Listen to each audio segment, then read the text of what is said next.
আসসালামু আলাইকুম, আমি মোহাম্মদ মেহরাব হোসেন ফাহিম, সেশন 19-20। আজকে আমি আপনাদের সামনে উপস্থাপন করব ডায়াফ্রাম।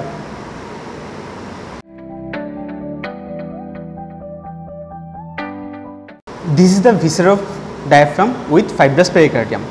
তো এই পেরিকার্ডিয়ামটা আমাদের যে হার্টের পেরিকার্ডিয়াম, সেটার আর ডায়াফ্রামের ডেভেলপমেন্টাল অরিজিন একই জায়গা থেকে হওয়ার কারণে আমরা এই পেরিকার্ডিয়ামটা আলাদা করি না হার্ট কাটার সময়, যার কারণে এটি এই যে সেন্ট্রাল টেন্ডল সেটার উপর অবস্থান করে পেরিকার্ডিয়াম।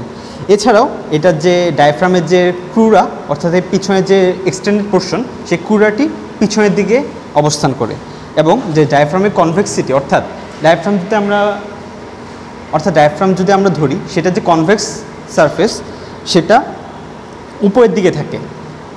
এবার আমরা সেটার অ্যানাটমিক্যাল পয়েন্টসে, তো অ্যানাটমিক্যাল পয়েন্টস যদি আমরা বলতে যাই, আমরা যেভাবে আমরা ধরবো বললাম, সেই পয়েন্টসগুলি যদি আমরা বলি, সেটাই অ্যানাটমিক্যাল পয়েন্টস হয়ে যাবে। তো সেক্ষেত্রে portion of the pericardium attach with the tendon which lies above in the central position and slightly anterior to the diaphragm. The crura of the diaphragm lies posteriorly.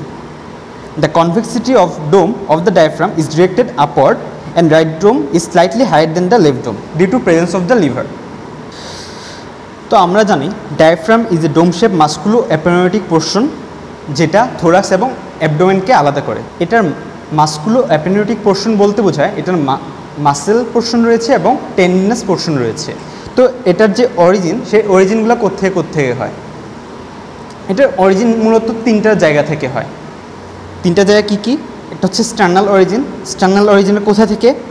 Sternal অরিজিনের জিফ্রেড প্রসেজের পিছন থেকে। সে জিফ্রেড প্রসেজের পিছন থেকে কোন জায়গাটা হয়? এই যে এই সামনের যে অংশটা, সেই অংশে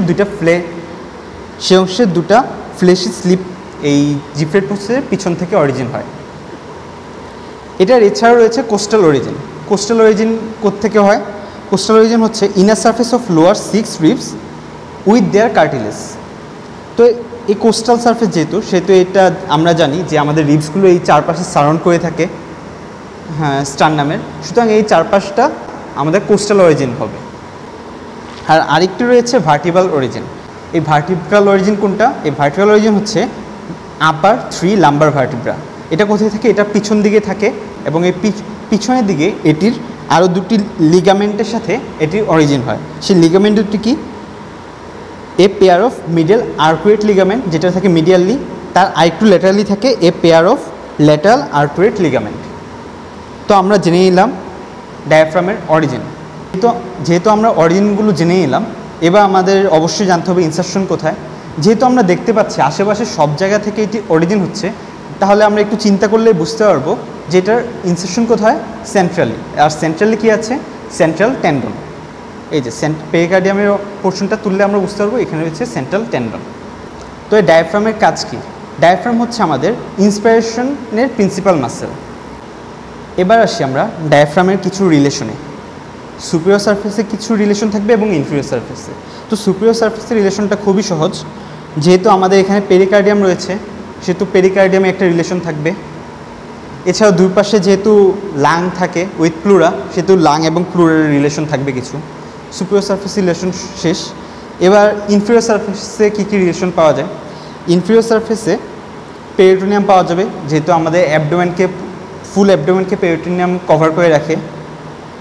এছাড়াও যেহেতু এটা লিভারের কারণে একটু উপরে থাকে রাইট ডোমটা, লিভারের কিছু পোর্শন পাওয়া যাবে রিলেশনে। লেফট সাইডে থাকে আমাদের স্টোমাকের ফান্ডাসের রিলেশন পাওয়া যাবে। স্টোমাকের লেফটে থাকে হচ্ছে স্প্লিনের রিলেশন পাওয়া যাবে। এছাড়াও দুপাশেই থাকে কিডনি থেকে থাকে সুপ্রানাল গ্ল্যান্ড। এই কিডনি এবং সুপ্রানাল গ্ল্যান্ডেরও রিলেশন পাওয়া যাবে। এবার আসছি আমরা এই ডায়াফ্রামের মোস্ট ইম্পর্ট্যান্ট পোর্শনে। সেটা কি? সেটা হচ্ছে ডায়াফ্রামের ওপেনিং। যদি কারোর ডায়াফ্রাম ভাই আসে, এই ওপেনিং না বললে ডায়াফ্রাম ছাড়া হবে না। তো এটার কিছু মেজর ওপেনিং রয়েছে।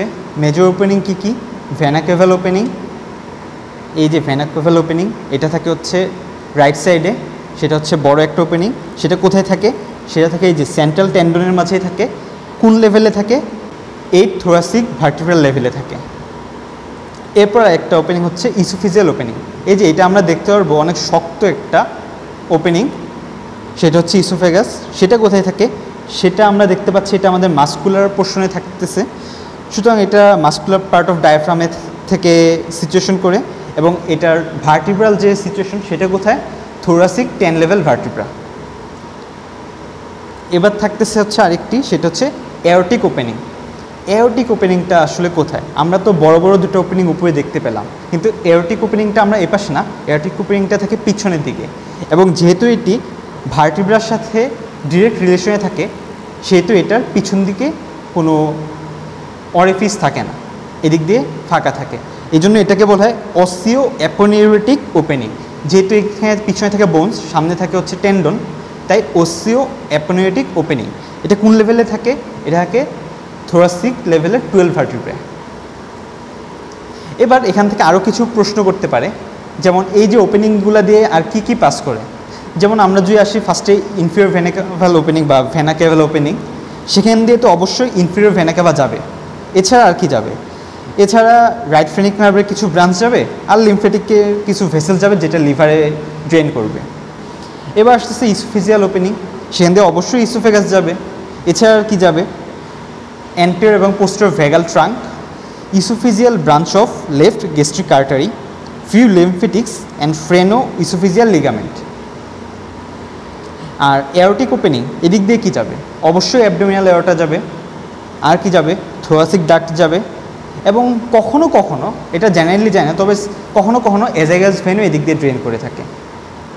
তো এই যে ওপেনিংগুলো, সেই ওপেনিংগুলার ডায়াফ্রামের কন্ট্রাকশনের সাথে কি কোনো রিলেশন আছে কি না এটাও মাঝে মাঝে জানতে চাওয়া হয়, তবে এটা লেস ইম্পর্টেন্ট। তো যেমন আমরা ভেনা ক্যাভাল ওপেনিংয়ের ক্ষেত্রে এটা কি, যদি ডায়াফ্রাম কন্ট্রাক্ট করে, যখন ইন্সপিরেশন হয় তখন তো অবশ্যই কন্ট্রাক্ট করে, তো ইন্সপিরেশনের সময় কন্ট্রাক্ট করলে ভেনা ক্যাভাল ওপেনিংটা ডায়ালেট হয়, তখন বেশি বেশি করে ব্লাড এই ভেনা ক্যাভা ইনফিরিয়র ভেনা ক্যাভা দিয়ে রাইট অ্যাট্রিয়ামে প্রবেশ করতে পারে। এবার আসি ইসোফিজিয়াল ওপেনিংয়ের ক্ষেত্রে, ইন্সপিরেশনের সময় যখন ডায়াফ্রাম কনস্ট্রিক্ট করে তখন আমাদের ইসোফেগাসটিও কনস্ট্রিক্ট করে, যার কারণে যে ফুডের রিগ্লুটেশন সেটি প্রিভেন্ট হয়। আর এওরটিক ওপেনিংয়ে যেহেতু পিছনে থাকে হচ্ছে ভার্টিব্রা, সেহেতু এখানে ইন্সপিরেশনে কোনো প্রভাব ফেলে না। এবার আসি আমরা ডায়াফ্রামের নার্ভ সাপ্লাই মনে রাখা খুবই সহজ। এতক্ষণ আমরা যে ওপেনিংগুলো যেসব নার্ভ পাস করেছি সেসব নার্ভই এখানে সাপ্লাই দিবে। যেমন মোটরের ক্ষেত্রে, মোটর কি ফ্রেনিক নার্ভ, যেটি আমাদের এই ভেনা ক্যাভাল ওপেনিং দিয়ে যায়। এবার আসি সেন্সরি নার্ভের ক্ষেত্রে, সেন্ট্রাল পার্টেও দেয় ফ্রেনিক নার্ভ, আর যে পেরিফেরাল পার্ট অর্থাৎ মাস্কুলার যে পার্ট, মাস্কুলার পোর্শনে দেয় হচ্ছে লোয়ার 6 to 7 ইন্টারকোস্টাল নার্ভ, যেহেতু এখানে কোস্টাল অরিজিন থাকে এবং কোস্টাল সারফেসে থাকে এগুলো। আর যখন সিম্প্যাথিক সাপ্লাইয়ের ক্ষেত্রে আসবে তখন এই একই phrenic nerve coeliac plexus form করবে, যেটা থেকে এই সিম্প্যাথিক সাপ্লাই দেওয়া হয়ে থাকে। এবার আসি আমরা আর্টারি সাপ্লাইয়ের ক্ষেত্রে, এখানে মাস্কুলোফ্রেনিক এবং পেরিকার্ডিওফ্রেনিক আর্টারি সাপ্লাই দেয়, যেটা মূলত ইন্টারনাল থোরাসিক আর্টারি ব্রাঞ্চ। এছাড়াও লোয়ার 5 ও 6 পোস্টেরিয়র ইন্টারকোস্টাল আর্টারিও ইত্যাদি সাপ্লাই দিয়ে থাকে। সুপিরিয়র ফ্রেনিক আর্টারি, যেটা ডিসেন্ডিং অ্যাওর্টার লাস্ট ব্রাঞ্চ, সেটা থেকে সাপ্লাই পেয়ে থাকে, এবং ইনফিরিয়র ফ্রেনিক আর্টারি, যেটা অ্যাবডোমিনাল অ্যাওর্টার ফার্স্ট ব্রাঞ্চ, এটা থেকেও ডায়াফ্রাম সাপ্লাই পেয়ে থাকে। এবার আসি আমরা ডেভেলপমেন্টে। তো ডেভেলপমেন্টের ক্ষেত্রে আমরা আগেই বলেছিলাম যে পেরিকার্ডিয়াম এবং এটার যে সেন্ট্রাল টেন্ডন সেটা একই অরিজিন। তো আমরা একটু মনে করার চেষ্টা করি যে পেরিকার্ডিয়াম যেটা, সেটার ডেভেলপমেন্ট কী ছিল? সেপ্টাম ট্রান্সভার্সাম। সুতরাং এই ক্ষেত্রেও এই যে সেন্ট্রাল টেন্ডন ডায়াফ্রামের, সেটারও ডেভেলপমেন্ট হচ্ছে সেপ্টাম ট্রান্সভার্সাম। এছাড়াও একটি লার্জ পোর্শন দুটি প্লুরো পেরিটোনিয়াল মেমব্রেন থেকে ডেভেলপ করে থাকে। এবার যে মাস্কুলার পোর্শন রয়েছে সেটি হচ্ছে ল্যাটারাল এবং ডর্সাল ওয়াল থেকে ডেভেলপমেন্ট করে, এবং যে ক্রুরা অফ দ্য ডায়াফ্রাম, সেই crura of the diaphragm dorsal mesentery of the oesophagus থেকে ডেভেলপ করে থাকে। তো এই ছিল আজকে আমাদের এই ডায়াফ্রাম সম্বন্ধে গ্রোস আলোচনা। আমাদের সাথে থাকার জন্য আপনাদেরকে ধন্যবাদ। যদি ভিডিওটি আপনার ভালো লেগে থাকে তবে লাইক, কমেন্ট এবং শেয়ার করে আমাদের পাশেই থাকবেন, এবং সাবস্ক্রাইব করতে ভুলবেন না। আসসালামু আলাইকুম।